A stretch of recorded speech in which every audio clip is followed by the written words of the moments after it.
You know that moment when everything you've built starts to flicker, like a screen glitching right before it crashes?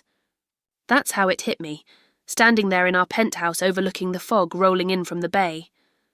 Victor, my husband, the tech mogul who'd coded his way to a 9-figure empire, walked in that morning, his eyes sharp as a debugger scanning for errors. "Elara," he said, voice low and even, like he was dictating lines to an underperforming algorithm. "You're sleeping in the guest room tonight. Until you debug that attitude of yours?" I just nodded. "Okay, but inside?" Oh, something had already started compiling. By the time he came looking for his apology the next day, my side of the closet was wiped clean. Not a silk scarf left behind, and right there on his desk, next to his triple monitor setup, sat the divorce papers. Neatly stacked, signed, with a little silver platter underneath, like I was serving him his own exit strategy on a bed of velvet. That's when he finally saw it. The glitch wasn't in me. It was the whole damn program we'd been running for 14 years. Let me take you back to how the code first started to break. It was a Tuesday morning in Palo Alto, the kind where the sun filters through the eucalyptus leaves, like it's trying to patch up the shadows below. I'd been up since 5:30, same as always.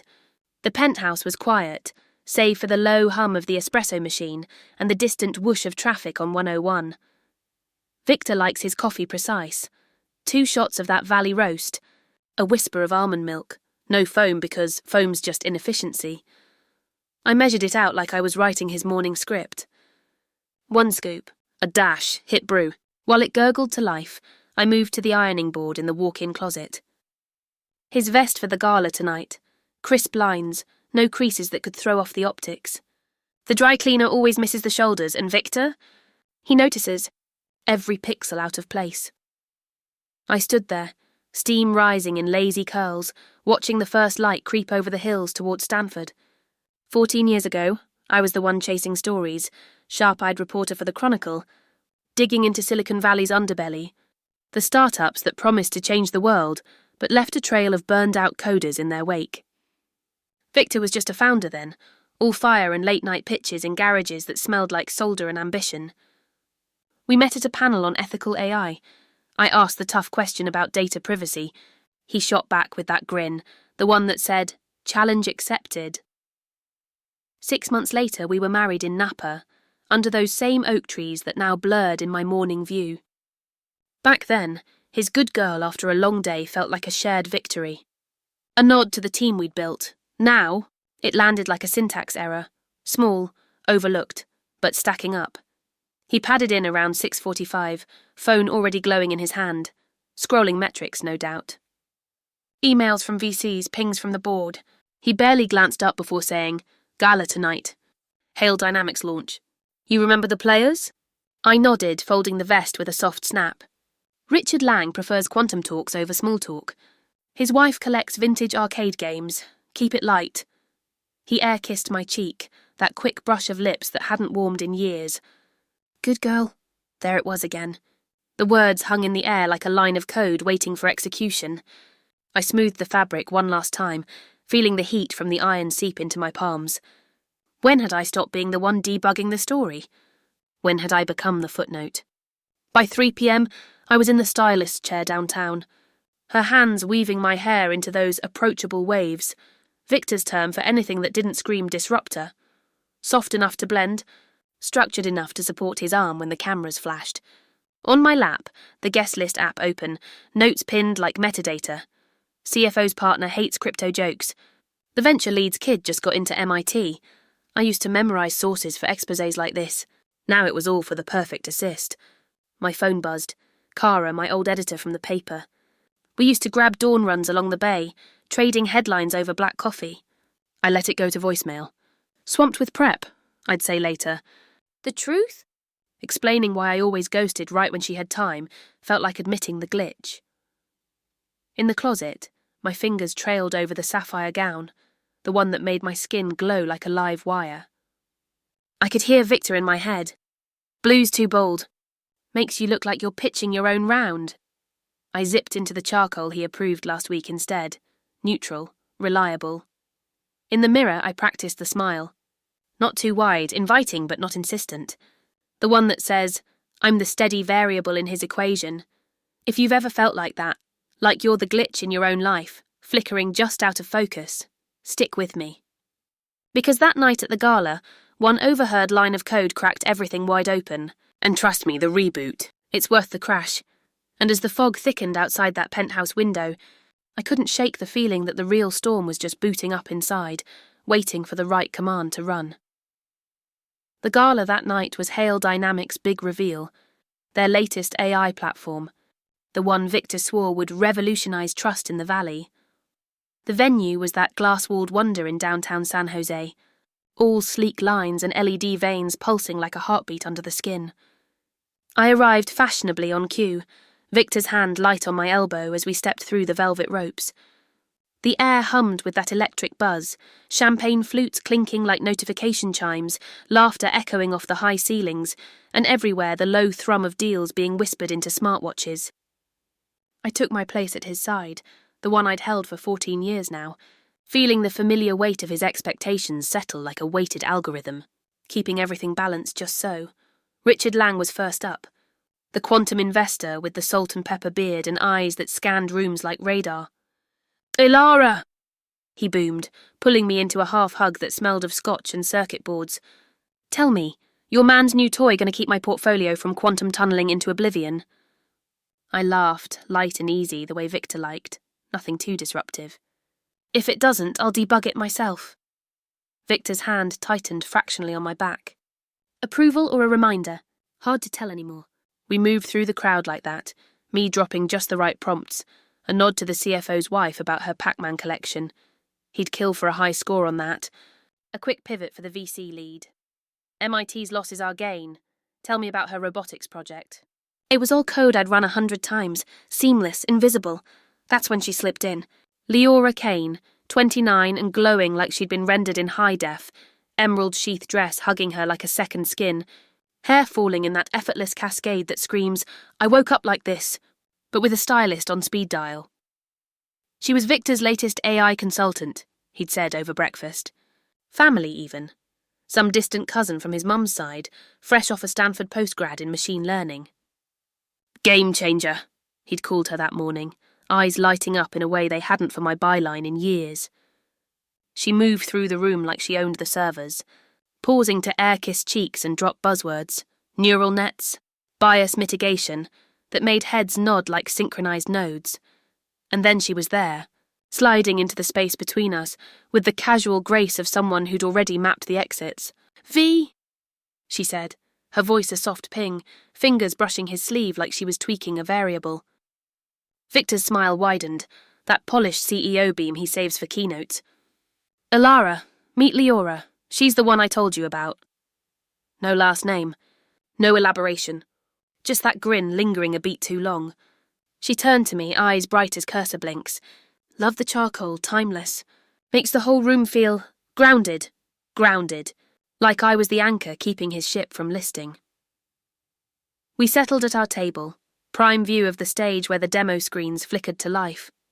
The wives clustered nearby, trading whispers about nannies and Napa escapes, their voices carrying that airy lilt of women who've learned to laugh through the lag. Leora leaned in close to Victor, her knee grazing his under the linen, like it was accidental. But we all know accidents in code are just unhandled exceptions. She giggled at something he murmured, low and private, calling him V again. V, not Victor. Not even Vic like the board does. V like a shortcut key only she had the password for. I decided to run the gracious subroutine. "So, Leora," I said, stirring my Pellegrino with a slow swirl, "what drew you to neural ethics? Stanford must have been a pressure cooker."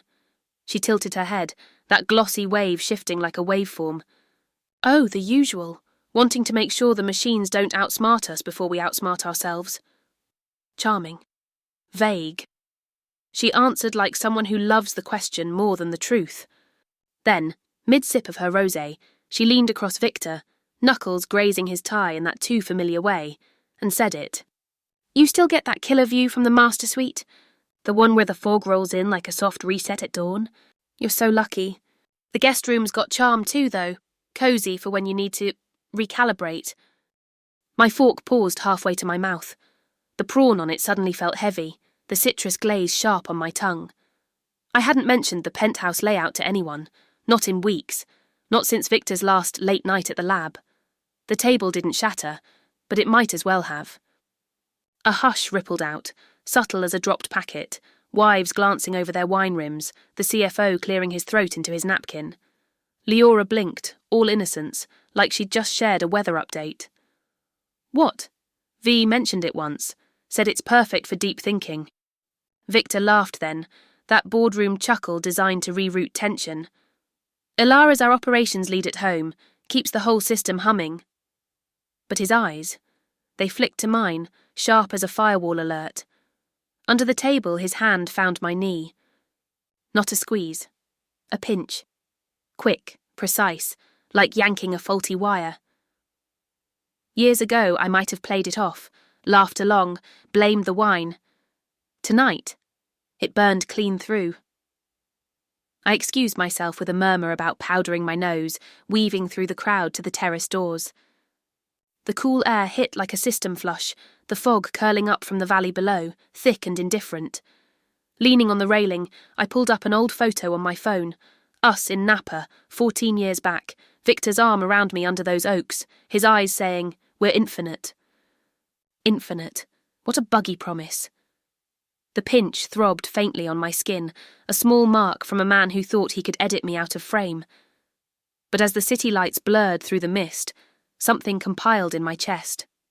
Not anger, not yet. Clarity. Like spotting the infinite loop that's been draining your battery all along. That pinch wasn't a warning, sweet listener. It was my wake-up call, the first line of code in a rewrite I never saw coming.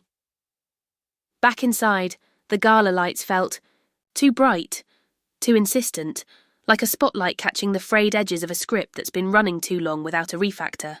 The drive home was a quiet algorithm of its own, Victor tapping away on his phone in the passenger seat of the Tesla, the autopilot humming us up 280 through the thickening fog. I stared out at the blurred taillights ahead, each one a red pulse saying, "Proceed with caution." His cologne lingered in the air, mixed now with the faint citrus bite of Leora's perfume clinging to his cuff. V. The nickname echoed like a ghost in the machine, something private and uninvited that I'd never been coded into. By the time we pulled into the garage under the penthouse, the silence between us had compiled into something solid, heavy as unsent code. He didn't wait for the elevator doors to fully open before starting in. What the hell was that back there? His voice was measured, the kind he uses for damage control calls with the board, calm on the surface, but laced with that undercurrent of threat, like a virus scanning for vulnerabilities.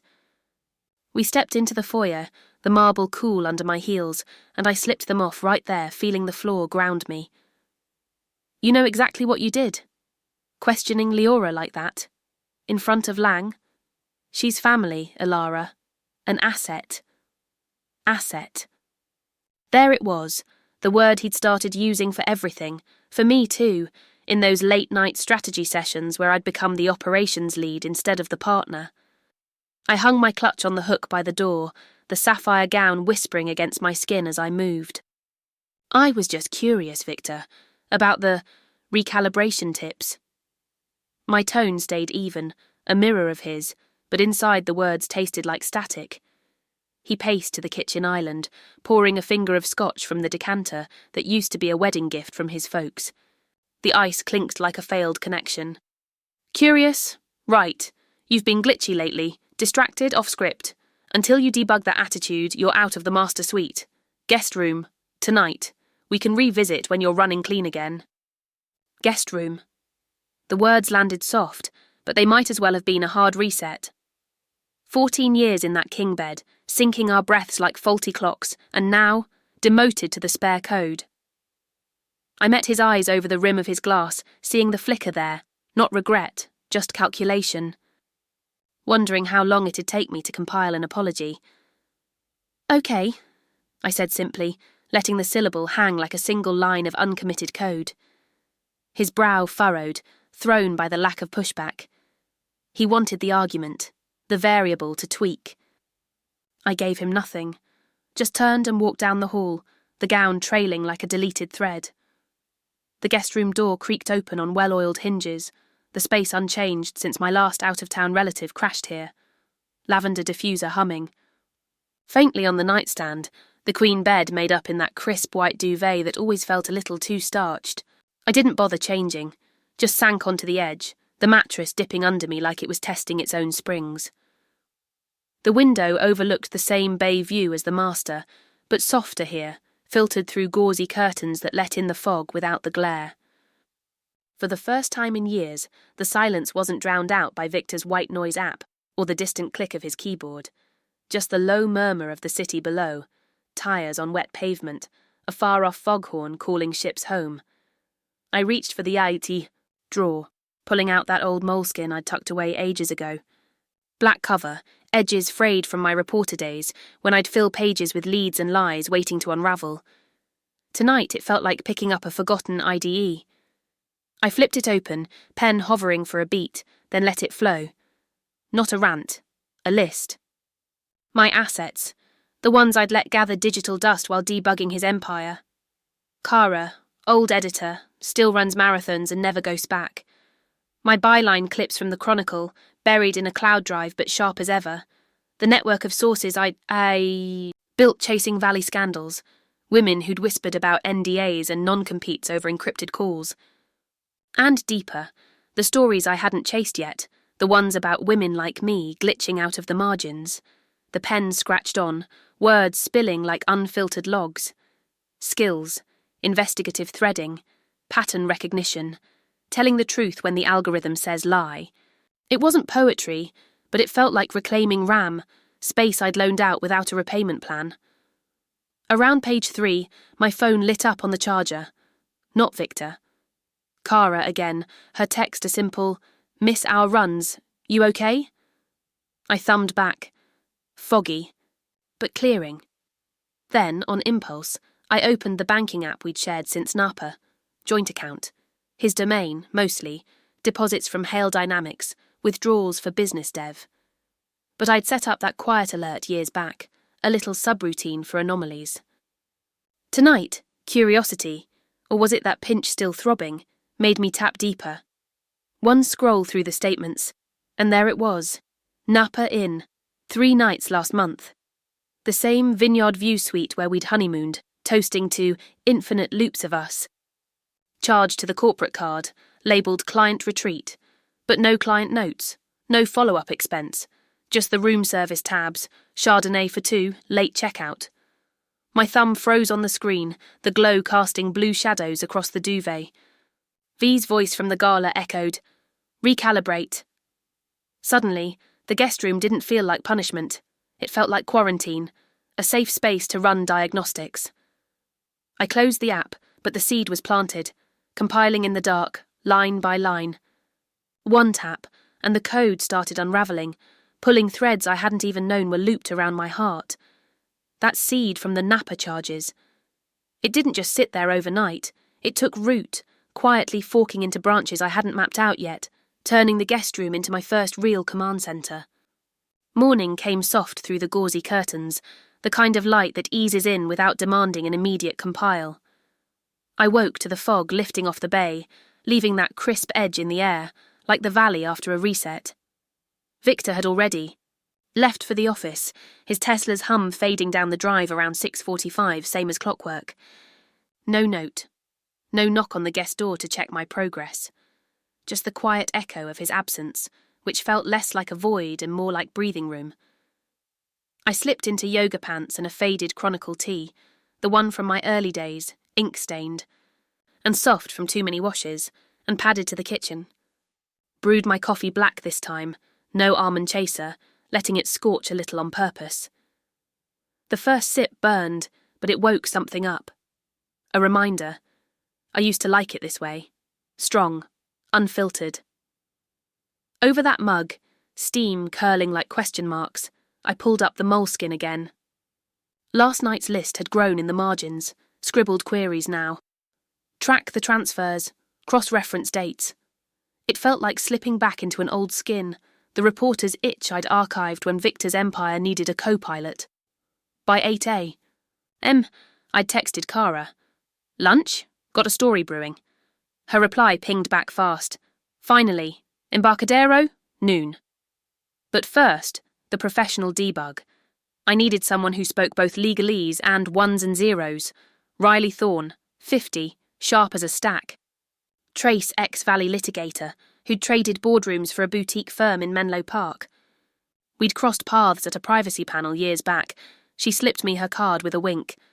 For when the code turns on you. I hadn't called then, but now, her office number burned in my contacts like a hot link. The drive to Riley's was a blur of eucalyptus-scented wind through the sunroof, the radio tuned low to some indie playlist that skipped the ads. Her suite was tucked above a coffee roastery, the air thick with beans and that faint ozone whiff of printers churning contracts. Riley met me at the door, tailored slacks, silver streak in her bob, eyes like she'd already run the scan. Ilara Voss, or should I say the one who asked the questions no one else would at that AI ethics roast? We shook, her grip firm, and she waved me to a leather chair facing a wall of case files, each spine labelled like debug logs. NDAs breached, asset divides. No small talk. I slid my phone across the desk, the banking app open to that Napa tab. It's not just a charge. It's a pattern. And the woman from last night, Leora Kane, she's involved. Riley leaned in, scrolling with a stylus that clicked like a cursor.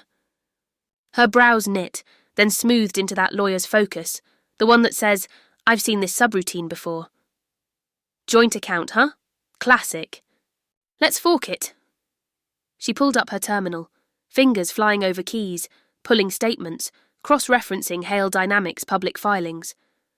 What bloomed on her second monitor made my stomach drop like a failed deploy. Monthly wires to LK Consulting, 15K pops labelled AI Advisory. But dig deeper, Riley's magic, and there it was. Leora's Stanford transcript, tied to a family tree app Victor had once mocked me for using.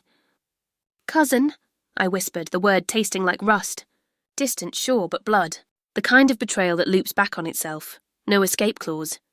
V's not just cheating, Riley murmured, highlighting a cluster of transfers. He's funneling through her. Shell game. If the board sniffs this, it's not just divorce, it's SEC bait. We spent the next hour building the evidence folder. Old school style, printed statements tabbed with sticky flags, screenshots of email chains I'd forwarded from our shared inbox, his late nights synced to Leora's calendar invites. Riley's voice stayed steady, warm even, like she was walking me through a beta test. Start with the quiet runs, bank records, then the soft proof. Video if you can swing it. Video. That landed like a prompt. I thought of my cousin Jax, the night shift security guy at the Four Seasons in Napa. We'd bonded over bad burritos at family barbecues. He owed me for covering his shift during a Chronicle expose on hotel data breaches. A quick text. Hey, remember that Napa favour? Need footage from Suite 412 last 3 months. Discreet. His reply. Thumbs up, then a zip file an hour later. Grainy elevator cam, time-stamped. There they were. Victor and Leora, her hand in his, that emerald dress swapped for jeans, laughing like co-conspirators as the doors slid shut. By lunch with Cara, the folder was a slim brick in my tote, weighing less than the secret it had been. We sat bayside, salt air whipping her scarf, and I spilled it, not all at once but in threads, letting her pull the loose ends. Guest room exile? She snorted over her clam chowder. That's not a punishment, Ilara. That's your off-site sprint. Use it. She squeezed my hand, the one with the faint pinch bruise fading yellow. You're the one who cracked the Enron leaks wide open as a rookie. This? Just another story. Yours. Driving back, the doorman at the penthouse, old Miguel with his salt-streaked moustache and stories of pre.com Valley, caught my eye as I pulled in. Mrs. Hale, Miss Voss? You look lighter today. I paused, key fob halfway to the scanner. Keeping tabs, Miguel? He shrugged, voice dropping like he was sharing a backdoor key. Just the lobby log. Blonde visitor Tuesdays. In at 8, out at 2 a.m. Emergency code review, she says. He slipped me a folded napkin, his own scribbles, dates and times in block letters. Figured if the fog ever cleared for you, you'd need the metadata. Back in the guest room, I added it all to the moleskin, Jax's clips, Riley's tabs, Miguel's napkin notes. The pages filled like a growing repo, commits stacking up. But as the sun dipped low, painting the bay gold, I tapped deeper into the joint app one last time, chasing a hunch from Riley's scan. A sub-transfer buried under wellness credits, $2 million rerouted through Leora's firm to an offshore shell. Not just an affair. Embezzlement. The kind that could crash Hale Dynamics like a blue screen of death. My fingers stilled on the screen, heart sinking to the pulse of revelation. This wasn't just my glitch anymore. It was a virus, and I'd just isolated the source. But the real virus was in our joint account. Sweet one, spreading faster than I could have imagined. And the only cure was a full system purge. With that virus exposed on my screen, glowing like a fault line in the code, I knew the purge couldn't wait for morning updates. It had to deploy now, clean and irrevocable, before the whole network came crashing down. The next few days blurred into a kind of quiet frenzy, the guest room evolving from exile to war room. I'd slip out early, Victor still snoring through his sleep mask, and meet Riley at hole-in-the-wall cafes off Sand Hill Road.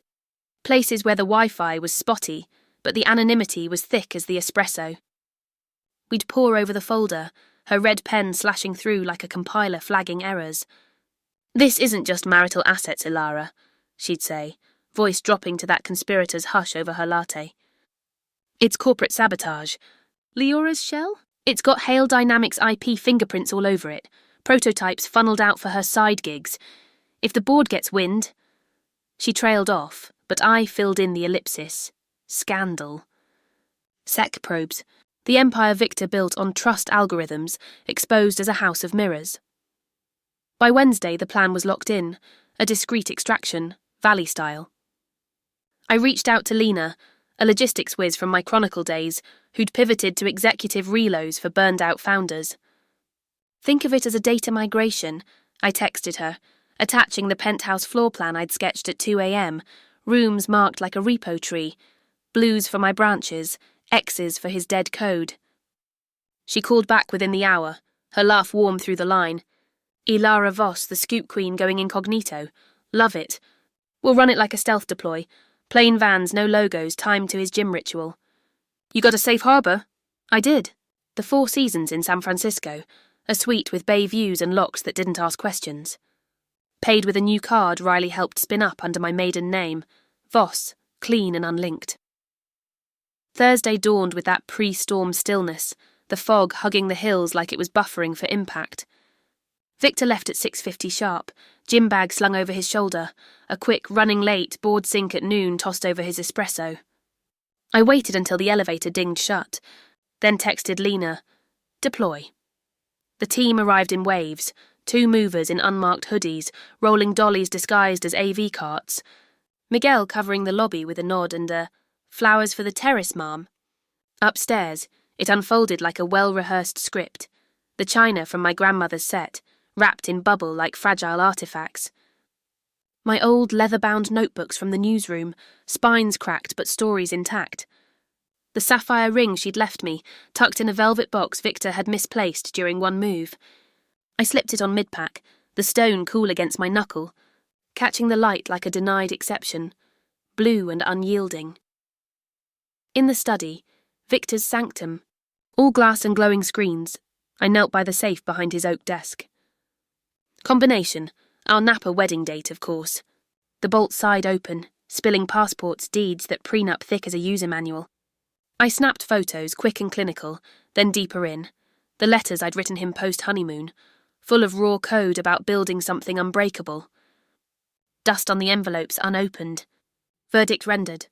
And there, buried under a stack of Hale equity stubs, the smoking gun, Leora's access logs to the joint account, printed receipts from a consult session where she'd rerouted those 2 Mendonas.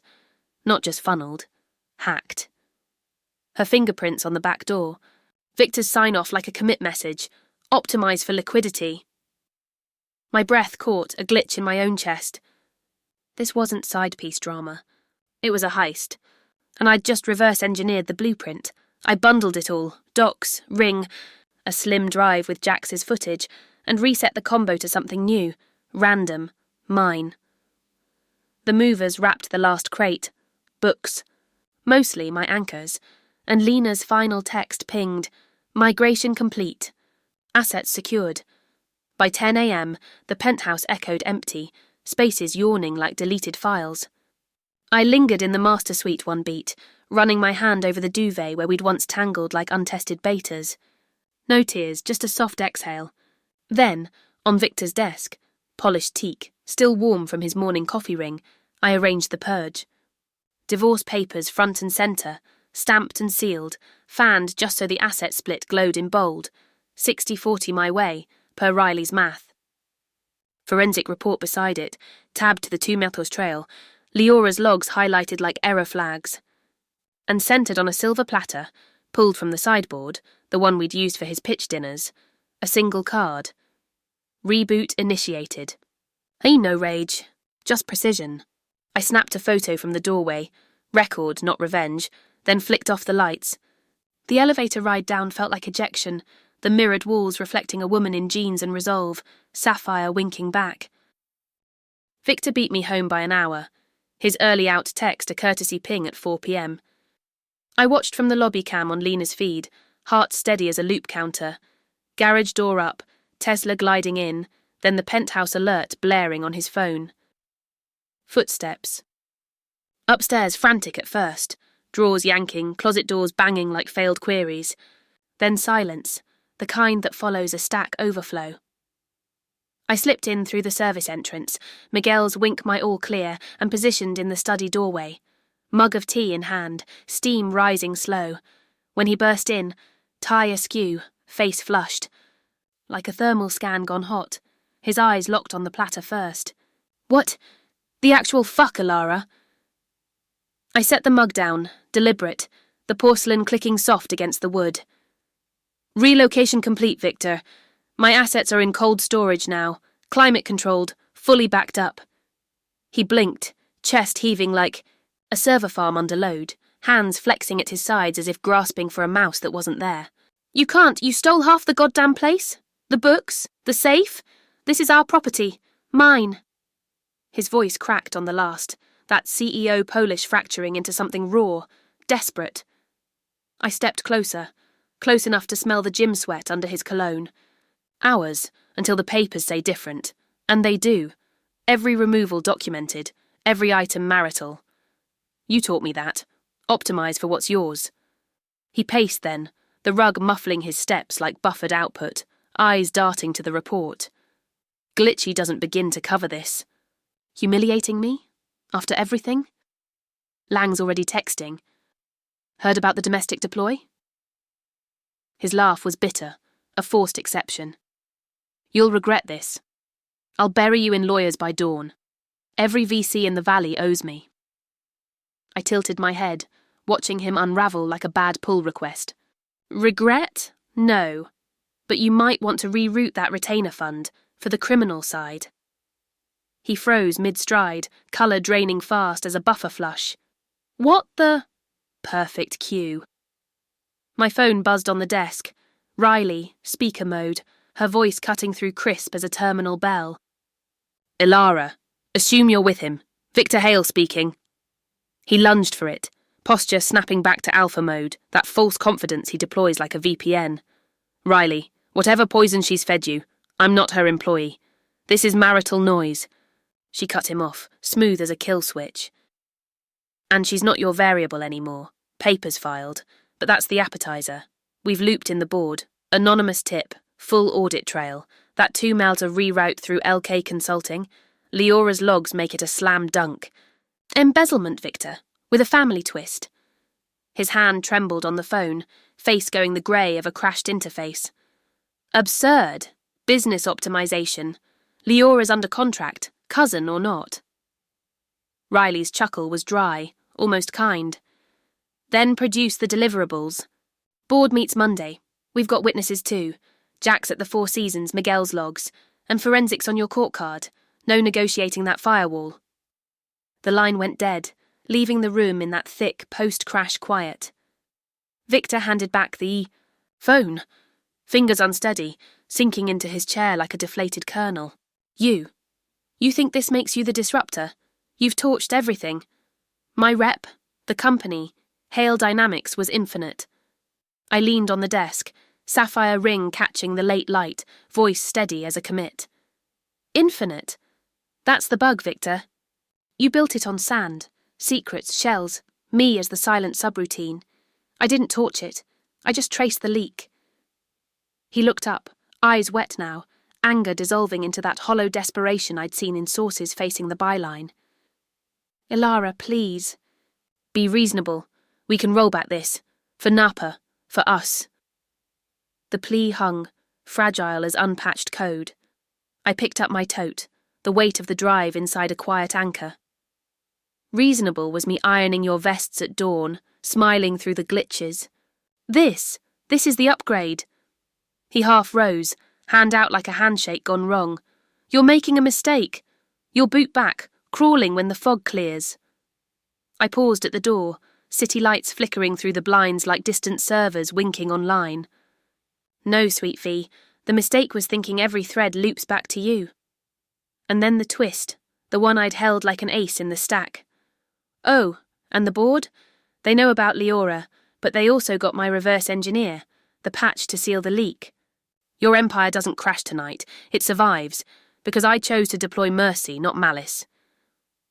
His jaw slackened, realization hitting like a forced reboot. Me, not just exiting, but saving the whole damn system from his own virus. Gratitude? No. Just the slow dawn of checkmate. I slipped out, the latch clicking soft as a save command, elevator carrying me down into the fog-damp night. Journal open on my lap in the cab to SF, pen scratching one final line. Reboot complete. New kernel, Voss. The city blurred past, alive with possibility, and for the first time in years I felt the code run true. Clean, unentangled, infinite on my terms. That checkmate in the study lingered like a fresh comet pushed to production, satisfying in its finality. But the real test comes when the echoes start bouncing back, pulling you into the fallout you half expected, but never quite mapped. Tuesday rolled in grey and drizzly, the San Francisco suite at the Four Seasons wrapping around me like a temporary firewall. High ceilings, bay windows framing the mist over the bridge, and that faint scent of eucalyptus from the diffuser I'd requested at check-in. I'd spent the morning unpacking crates in the living room, not rushing, just reclaiming space.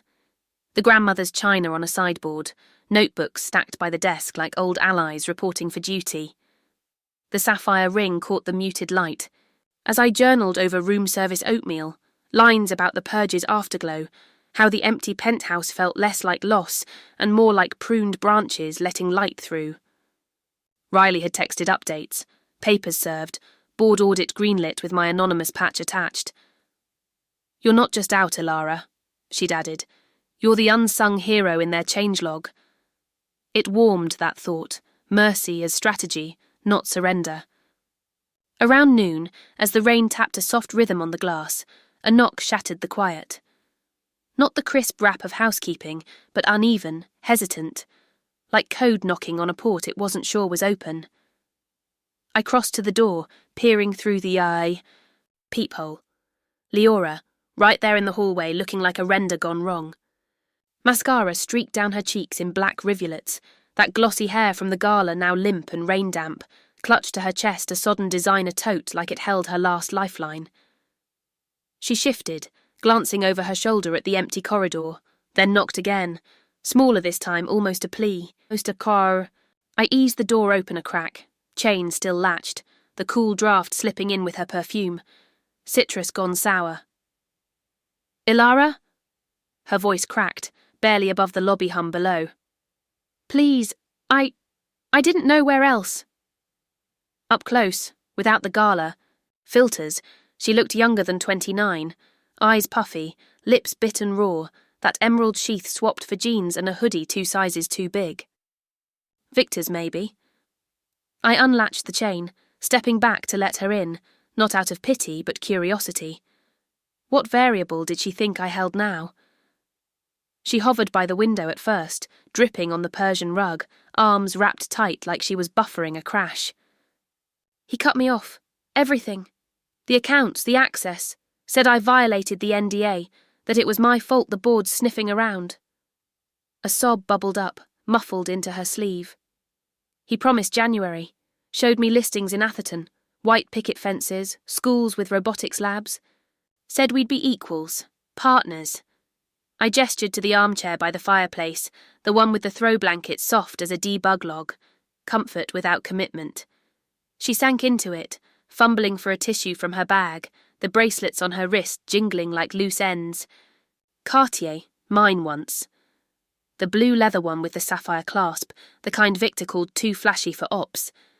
She'd worn it in Jax's footage, dangling casual as a forgotten import. He used me, Alara, for the hacks, the app reroutes. He'd talk me through the back doors at night, like it was pillow talk. Optimise for us, he'd say. I thought it was our thing, our code. Her words tumbled out wet and jagged, tears carving fresh tracks. Now he's threatening suits, saying I'll pay back every cent. Who says that? Who builds you up just to buffer? Overflow. I sat across from her on the ottoman, close enough to see the freckles she'd covered at the gala, the way her hands twisted like tangled wires. Part of me wanted to lean in, spill my own unpatched scars, the mornings I'd woken to his side cold, the way V had felt like a delete key on our history. But I held steady, voice soft as a console whisper. Leora, look at me. She did. Eyes, lifting wet and wide, searching for the villain she'd coded me as. Hate's a heavy runtime. I did for a beat, watching you tie his tie like it was yours to knot. But hate keeps his loop spinning. You weren't the glitch. You were just another thread in his weave. She swallowed hard, the tissue crumpling in her fist. Do you? Do you hate me still? The question hung, fragile as a test case waiting for pass or fail. I considered it, really. The gala pinch, the Napa ghosts, the way she'd described our view like a tourist in my own home. I did, I said finally, slow and honest. For the space you took without asking. But now, you're not special to him. Just utility. A subroutine he deploys till it blue screens. A tear slipped free on her cheek, and she wiped it fierce like deleting an error. I thought I was. The family tie, the late nights. He made it feel like destiny. Like we were infinite. The rain picked up outside, drumming steady on the panes, and for a long moment the suite held us in that suspended quiet, the kind where truths compile without judgment. I reached into my tote, pulling Riley's card, crisp stock embossed with her firm's logo, and slid it across the glass coffee table. Call her. Riley Thorne. Tell her everything, the logs, the promises, the back doors. She's cleaned up worse tangles than this. Leora's fingers hovered over it, confusion flickering to something like dawn code, realization booting up. You're giving me your lawyer? I nodded, the sapphire warm on my hand. Not giving. Sharing the debug. Men like Victor? They mistake control for compatibility. You deserve a clean fork. Her shoulders sagged then, the fight leaking out like a drained battery, but there was a spark left, small but flickering. I don't deserve this. Your kindness. I leaned forward, voice dropping warm like confiding over late-night commits. This isn't kindness, Leora, it's closure. Release the old code. Write your own. She pocketed the card, standing slow, the tote slung over her shoulder like renewed armour. At the door, she paused, rain still streaking the window behind her. For what it's worth. He's scared of you now. Really scared. Like you've rewritten the whole OS. I smiled faint, the first real one in days. Good. Let him debug that alone. The door clicked shut, leaving the suite to its hush, and I crossed back to the window, watching her silhouette blur into the elevator lights below. No victory lap. Just a quiet untangling, the kind that frees you to run lighter, faster, toward whatever kernel comes next. Those echoes from the family tree didn't stay buried long. They rustled back to life the very next morning, in the form of a knock that carried the weight of old growth, steady and unyielding. Wednesday's light filtered pale through the suite's blinds, turning the bay into a watercolour smear as I sipped my tea, the moleskin open to a fresh page. Riley's update had come at dawn. Mediation set for Friday, penthouse neutral ground, Victor's team already lawyering up like it was a hostile takeover. I'd just inked a line about forks in the code, Some led home, some to harbour when the knock came, crisp, deliberate, the rhythm of someone who doesn't do hesitations. Through the peephole, Vivian Hale, Victor's mother, 68 and timeless in her camel wool coat, pearls at her throat like encrypted anchors. Hair silvered to perfection, eyes cool as a legacy firewall, but there was a softening at the edges I'd never clocked before. I opened the door, the steam from my mug curling between us. Vivian? No, Mrs. Hale, not anymore. That title felt like deprecated syntax. She stepped in without waiting for the invite, her gaze sweeping the space, crates half unpacked, the china gleaming on the sideboard, my notebooks fanned like a hand of unplayed cards. Ilara. Or Voss, I suppose. We're past the formal commits, aren't we? Her voice held that old Money Valley lilt, warm on the vowels, steel in the consonants, like she'd coded boardrooms before brunch for decades. She set her handbag on the ottoman, structured leather that matched her posture, and pulled out a manila folder, thick as a forgotten branch. I didn't come to plead his case. Heaven knows that's a runtime error I'd outgrown years ago. I took the folder, the paper cool and heavy, sinking onto the sofa as she claimed the armchair. Inside, photocopies yellowed at the edges, court stamps faded but fierce. Victor's first divorce, annulled, he'd claimed, a youthful glitch, but here it was, raw, alimony fights, a young wife walking away with half the seed funding he'd scraped for their garage startup. Flipped further, HR memos from his early days at a rival firm, harassment claims settled quiet under consultant exit fees. Patterns. Not pixels. Women like Leora, before she was a name, tagged as assets in the margins. I kept them, Vivian said, voice softening to a murmur, like confiding over claret at family holidays we'd hosted.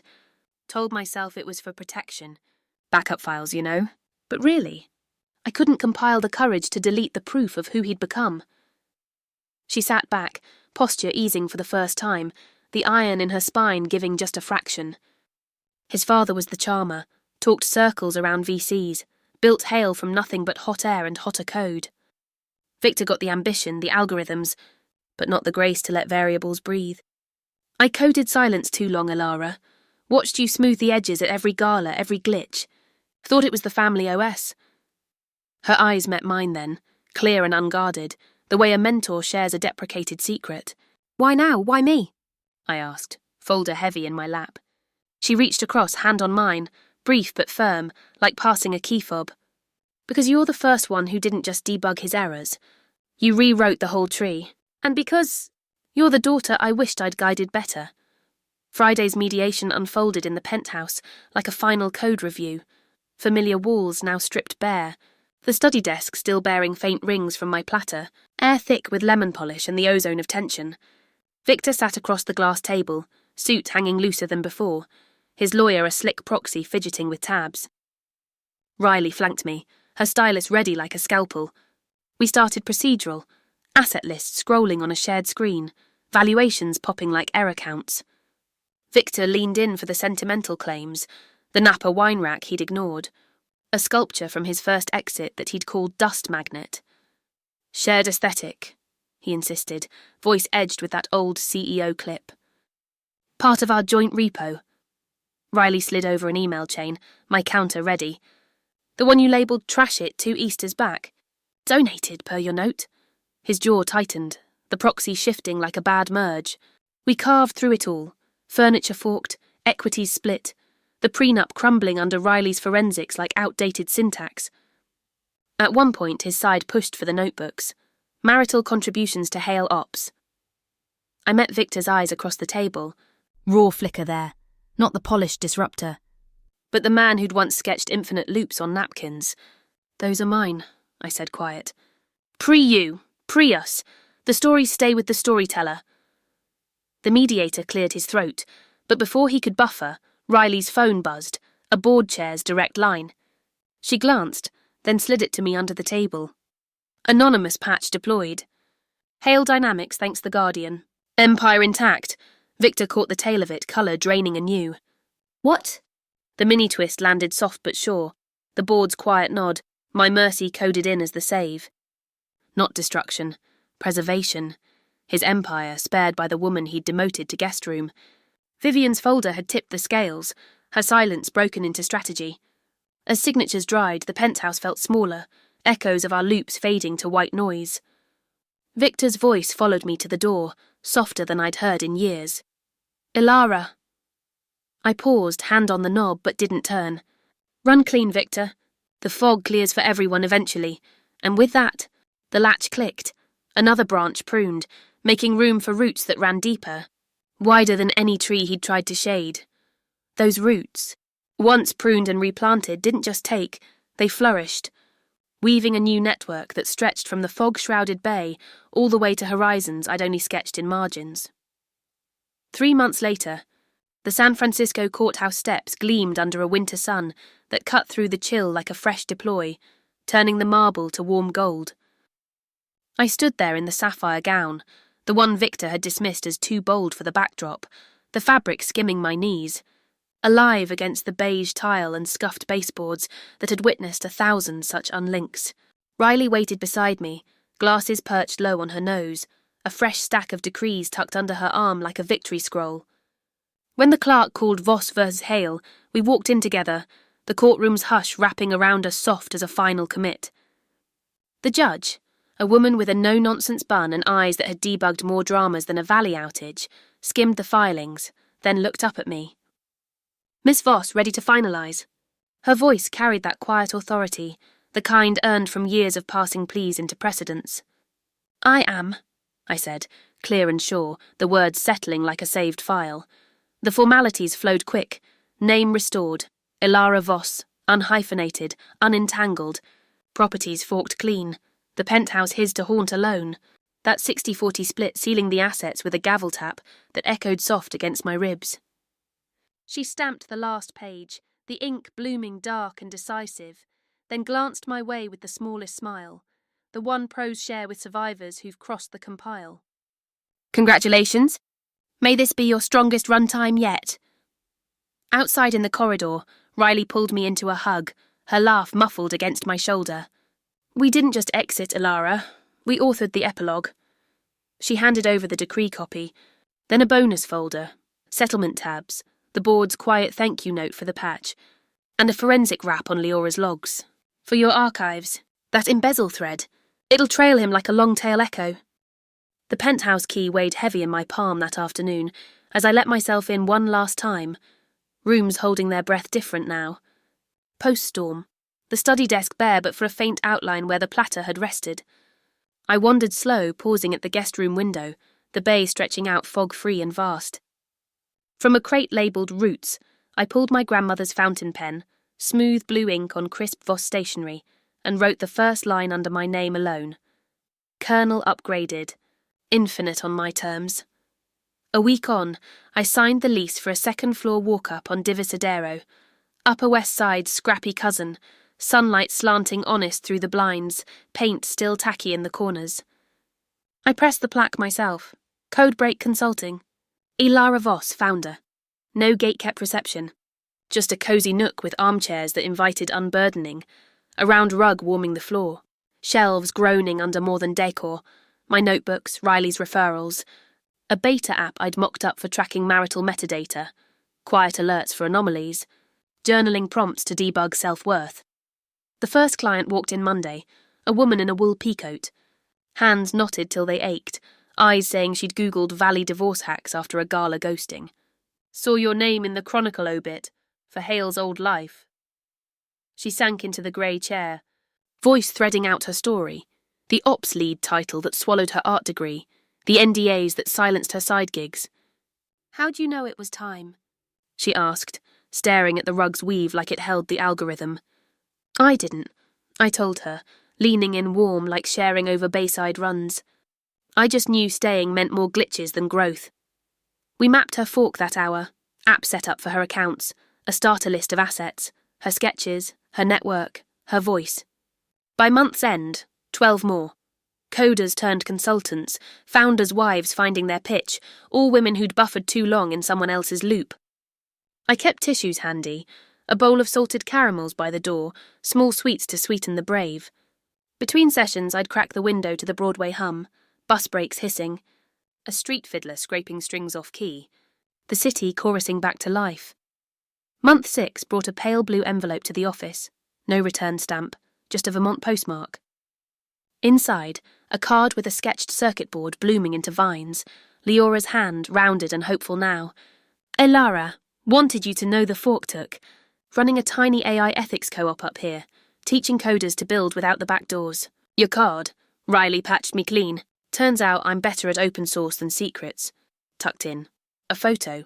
Her in flannel and boots, cheeks flushed by mountain air. Beside a chalkboard sign, Kane Code Collective.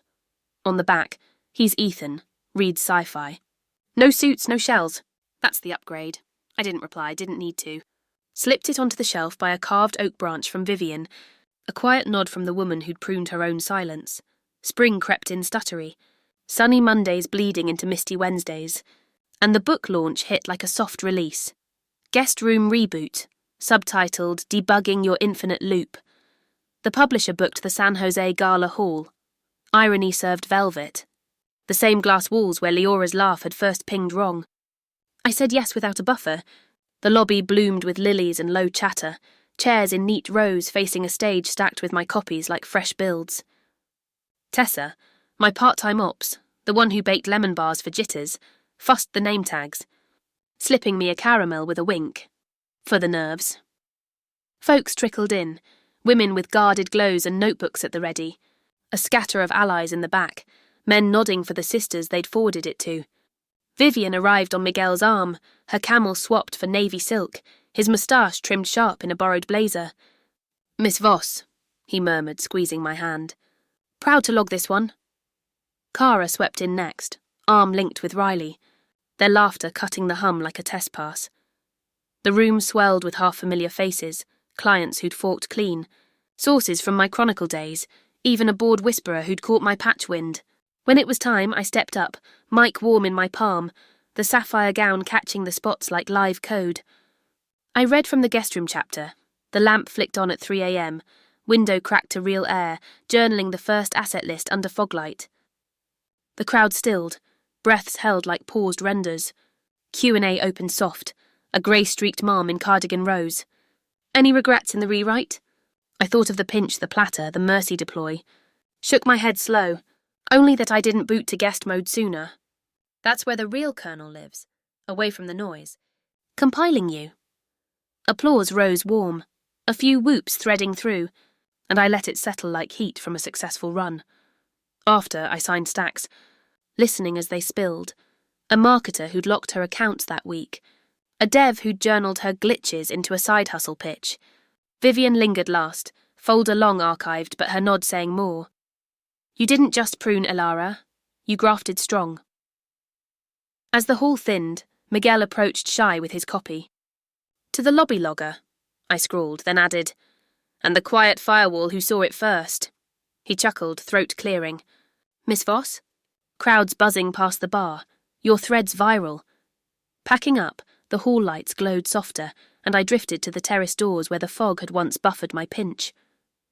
Outside, the valley pulsed on, hills folding into dusk, lights winking like nodes linking up. My phone hummed. Tessa's text. Tomorrow. 4 new forks. Vivian wants tea. Tea sounded like the perfect subroutine. That night, back in the Divisadero flat, I climbed to the window seat, moleskin in lap, the sapphire ring throwing blue flecks on the page. Through the glass the city breathed, damp pavement scent, a saxophone's stray note curling up from below. The glitch was never me, I wrote, pen steady. It was the code that tried to run me quiet. And as the stars pricked through, I closed the book, heart looping easy, infinite in its own clean rhythm. If this tale sparked even a flicker in your own code, hit that like, let it echo. Drop your wake-up variable in the comments. What glitch are you ready to debug? Subscribe for the next fork. Maybe Kara's turn in the fog. Because every woman deserves her upgrade, one quiet reboot at a time.